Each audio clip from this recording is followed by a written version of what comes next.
Welcome to tiny star stories. ఇవాళ మీకోసం హను మరియు ఆమె తమ్ముడు యువాన్ష్ కథ. ఒక ఊరిలో హను అనే ఒక చిన్న అమ్మాయి ఉండేది. ఆమె తమ్ముడు పేరు యువాన్ష్. హనుకు కథల పుస్తకాలు చదవటం ఇష్టం. యువాన్ష్కు బొమ్మలు, కార్లతో ఆడటం అంటే ఇష్టం. ఒకరోజు వారి అమ్మ పిల్లలు గది సర్దండి అని చెప్పింది. హను చెప్పింది, యువాన్ష్ నువ్వు బొమ్మలు సర్దు, నేను పుస్తకాలు సర్దుతాను అన్నది.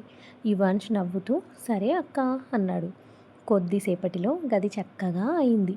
అమ్మ చాలా సంతోషించి ఇద్దరికి తినటానికి ఆపిల్స్ ఇచ్చింది. తర్వాత వారు పార్కుకు వెళ్ళారు. పరిగెత్తుతూ యువాన్ష్ పడిపోయి కింద పడి ఏడ్చాడు. హను అతన్ని లేపి చేతులు తుడిచింది. భయపడకు యువాన్ష్, నేను నీతోనే ఉన్నాను అంది.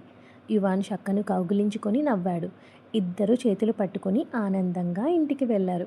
నీతి: అక్క తమ్ముడు మధ్య ప్రేమ సంరక్షణ కుటుంబాన్ని సంతోషంగా ఉంచుతుంది. ఇలాంటి మరిన్ని కథల కోసం subscribe to tiny star stories. Thank you.